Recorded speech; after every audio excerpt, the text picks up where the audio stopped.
Love is the Christian's first priority. It's our first priority. I could say it's our first duty, but it's our first priority. Let me reread part of that passage here. Paul says, "If I speak in human or angelic tongues but do not have love, I am a noisy gong or a clanging cymbal. Dong, dong, dong. If I have the gift of prophecy and understand all mysteries and all knowledge, and if I have all faith that I can move mountains, but do not have love, I am nothing. And if I give away all my possessions, and if I give over my body in order to boast, but do not have love, I gain nothing." Essentially, he says, if I have all the spiritual gifts that God distributes to the church, I can preach like Billy Graham, Charles Spurgeon, Charles Stanley, John MacArthur, all in one, every weekend, knock it out of the park, but I didn't do that out of love, I get nothing for that. No credit to my account. If I'm more generous and I give more than the biggest charities, if I bless people with more new vehicles than Oprah Winfrey, and I don't do it in love, I get no credit. If I can preach the gospel and see more people saved every weekend than they saw during the Great Awakening, nothing for me out of that. Great things, yes. Great things for others. God can use it, but I don't get any credit. I have to be focused on more than the gifts, more than the great acts, more than the works. I need to be desiring to have love in my heart. That's the main thing.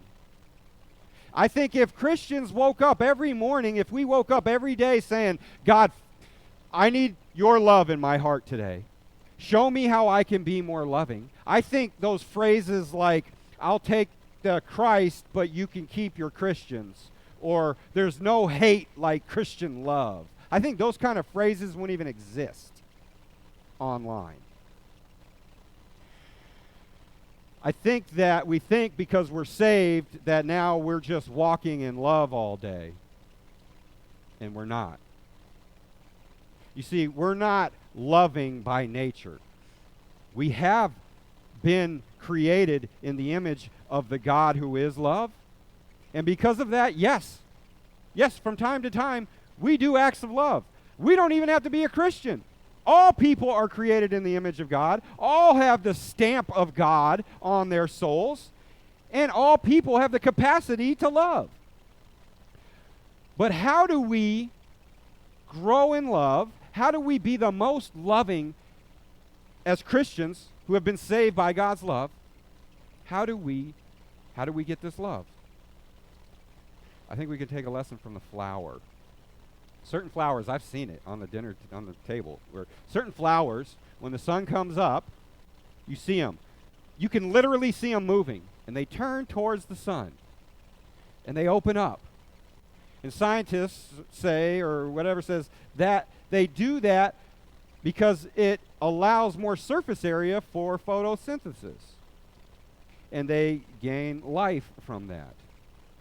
And they become the beautiful things God created them to be by receiving the light. And I think if we, as Christians, wake up daily, turn to God, and say, God, fill me with your love, we begin to be the beautiful creatures He created us to be. We grow. Because the order is love. God is love. And then we get that love. And then we can now walk in and be that love. Jesus said this, I am the true vine, and my Father is the gardener. Every branch in me that does not produce fruit, He removes, and He prunes every branch that produces fruit so that it will produce more fruit. You are already clean because of the word I have spoken to you. Remain in me, and I in you. Just as a branch is unable to produce fruit by itself unless it remains on the vine, neither can you unless you remain in me. I am the vine, you are the branches. The one who remains in me and I in him produces much fruit, because you can do nothing without me. I think every day We need to go to the source of love. We need to be connected to the vine to receive the nourishment as branches that the vine gives.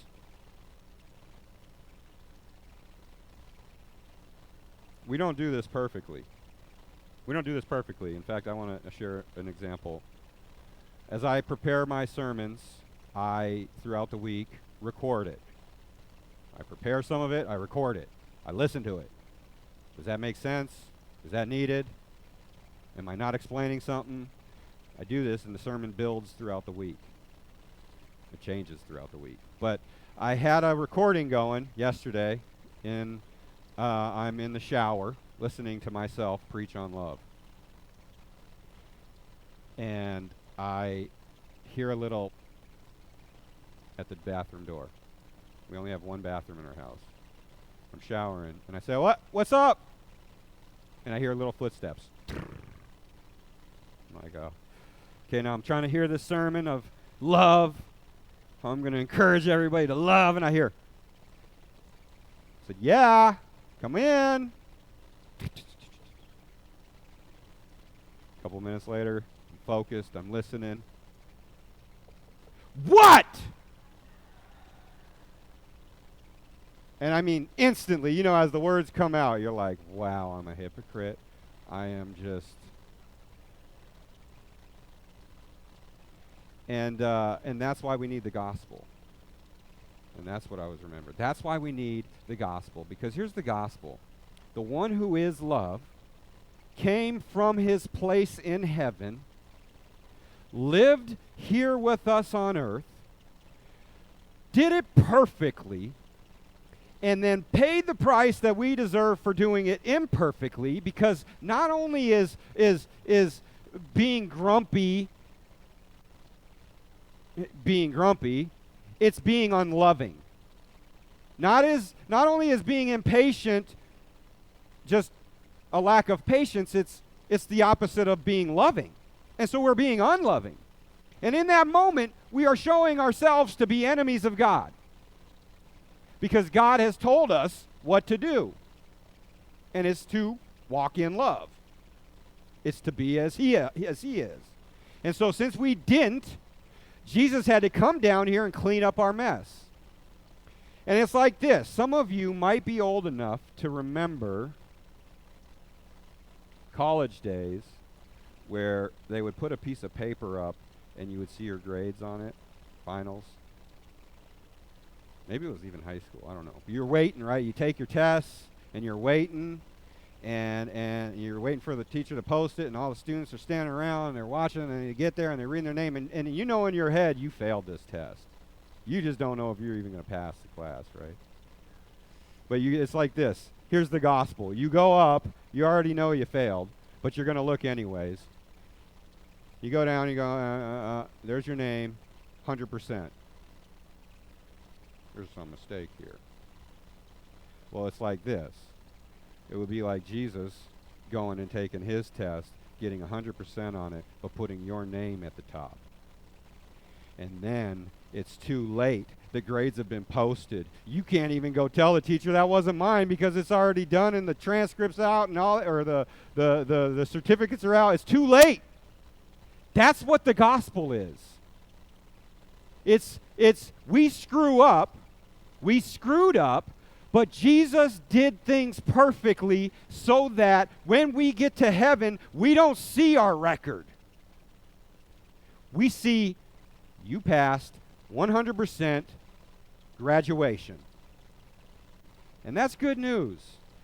But it also means that now we are indebted to him, and we need to walk in love because he is love, and he has called us to love. So, that's a tall order. That's a real tall order.